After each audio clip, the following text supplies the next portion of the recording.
So far in the recording topic, we've discussed the various methods for recording audio into Nuendo.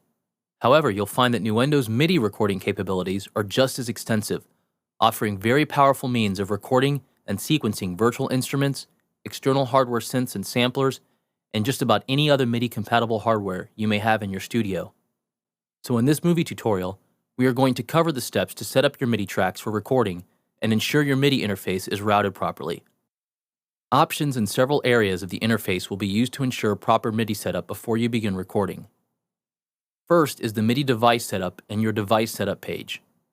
Here you will find the options to activate and name your individual MIDI ports on whatever MIDI interface you have installed on your system.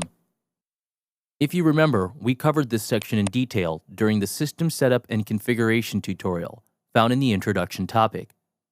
So we'll skip this and move along. The next area is the actual MIDI tracks. You can work with your MIDI track settings from either the track list in the project layout window or within the VST mixer. For the sake of consistency, we'll use the VST mixer much like we did when setting up audio routing channels. By activating the input-output view of the mixer, you have your options to set your input and output ports and the ability to set the MIDI channel for this track. You also have a button to activate what is called the input transformer. This is a very powerful tool that allows you to modify incoming MIDI data in real time as you play and record it. If you're using external MIDI hardware synthesizers, then you also have the ability to set up device profiles for each one. This is done within the MIDI Device Manager.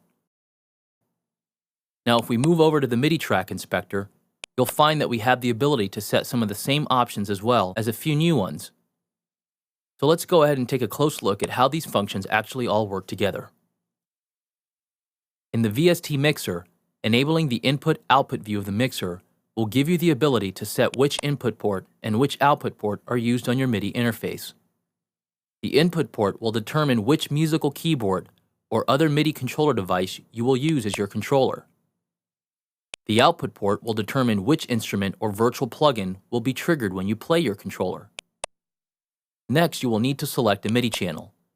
You can choose any if your instrument is responding on an omni channel. Once you have all that set up, you arm the track and you should now be able to play the instrument. Whenever you send MIDI in, you can verify that it's actually working by viewing the channel meter. This will light up anytime MIDI activity is detected. You can also check this within the transport bar as well. One other great feature is the ability to add MIDI plugins to process your incoming controller data. You can call up wonderfully creative plugins such as the chorder for auto chord memory, or even a fully operable arpeggiator for great arpeggio and sequence effects. But we'll cover these in more detail in the MIDI plugins tutorial.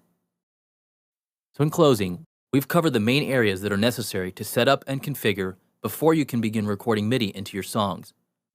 We've also covered how to choose them as your ports when you create a MIDI track. Once you have these steps down, you'll be ready to create wonderful music with Nuendo's extensive MIDI capabilities. Now that we know how to set everything up, let's go on to the next tutorial that will cover the steps for actually recording MIDI into your songs.